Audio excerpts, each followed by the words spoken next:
Pemerintah menegaskan akan terus memberikan paket stimulus ekonomi untuk mendorong pertumbuhan ekonomi. Pemerintah juga memberikan stimulus menjelang bulan Ramadan. Usai menggelar rapat terbatas bidang ekonomi pada Senin pagi, Presiden Prabowo Subianto mengumumkan kebijakan strategis berupa stimulus untuk mendorong pertumbuhan ekonomi, khususnya jelang Ramadan. Di antaranya pelaksanaan UMP 2025, optimalisasi penyaluran Bansos di Februari dan Maret 2025, pencairan THR bagi ASN dan pekerja swasta di Maret 2025. Dan stimulus bulan Ramadan seperti diskon harga tiket pesawat, diskon tarif tol, diskon belanja, program wisata mudik lebaran, serta stabilitas harga pangan. 5. Paket stimulus ekonomi. A. Diskon tarif listrik. B. PPN DTP pembelian properti dan otomotif. C. PPN BM DTP otomotif, elektronik vehicle dan hibrida. D. Subsidi pajak DTP motor listrik. E. PPH DTP sektor padat karya. 6. Optimalisasi program makan bergizi gratis. 7. Optimalisasi penyaluran KUR.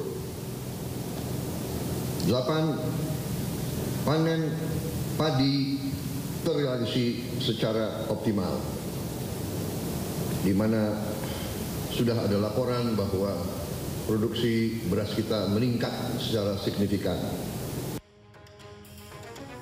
Presiden Prabowo juga mengumumkan sejumlah kebijakan lainnya, di antaranya akan meresmikan Danantara serta Bank Emas yang untuk pertama kalinya dibangun di Indonesia pada pekan keempat bulan Februari 2025.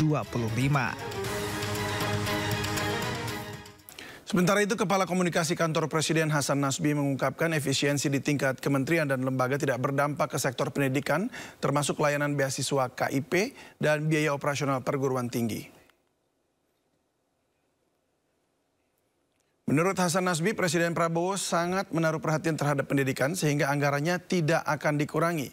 Hasan juga mengungkapkan pada tahun ini ada 10.000 sekolah yang diperbaiki dari total 330.000 sekolah yang butuh perbaikan. Selain itu, program makan gratis juga diperuntukkan bagi anak-anak sekolah. Dalam efisiensi ini, gaji pegawai dan layanan publik bukan termasuk dari item yang diefisienkan, ya. Termasuk juga layanan-layanan dalam soal pendidikan, perbaikan ruang sekolah, ya. Ada lebih dari 10.000 sekolah yang diperbaiki, ya, tahun ini. Dari 330.000 sekolah yang butuh diperbaiki.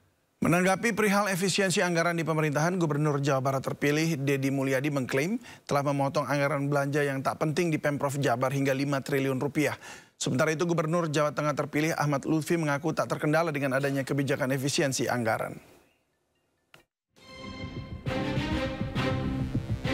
Gubernur Jawa Barat terpilih Deddy Mulyadi mengungkap akan memangkas total anggaran belanja yang dinilai tidak penting di lingkungan pemerintah Provinsi Jabar mencapai 5 triliun rupiah.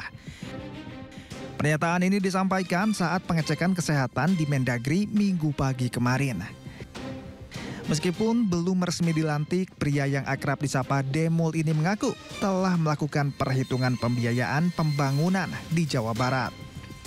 Demul memastikan dalam kepemimpinannya nanti dirinya akan menitik beratkan pada pembangunan yang menjadi kebutuhan dasar, sehingga tidak ada lagi anggaran yang digunakan untuk hal-hal yang tidak penting.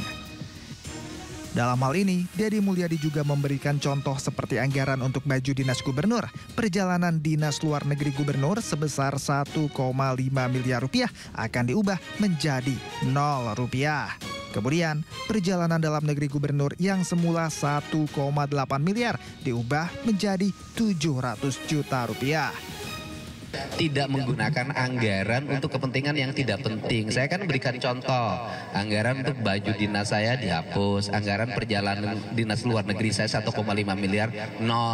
Perjalanan dalam negeri saya hanya disisakan sekitar 700 dari 1,8. Ya, semuanya sudah diberikan contoh dari gubernur sendiri, nanti ke bawahnya. Dan perlu saya informasikan sampai hari ini total dari belanja yang tidak penting ya. Jadi bukan efisiensi menghapus anggaran pembangunan, tidak. Dari belanja yang tidak penting seperti perjalanan dinas, seminar-seminar, kegiatan-kegiatan proyek yang tidak semestinya dibuat, itu totalnya sudah 5 triliun. Senada dengan Deddy Mulyadi, Gubernur Jawa Tengah terpilih Ahmad Lutfi menanggapi perihal efisiensi anggaran di pemerintahan. Ia menyebut tidak ada kendala dalam program-programnya meskipun ada kebijakan efisiensi anggaran tersebut. Purnawirawan Jenderal Bintang 3 di kepolisian tersebut meyakini selepas dilantik pada tanggal 20 Februari mendatang, pihaknya akan sudah mulai menyelaraskan kebijakannya dengan pemerintah pusat. Dari Jakarta, Tim Liputan iNews melaporkan.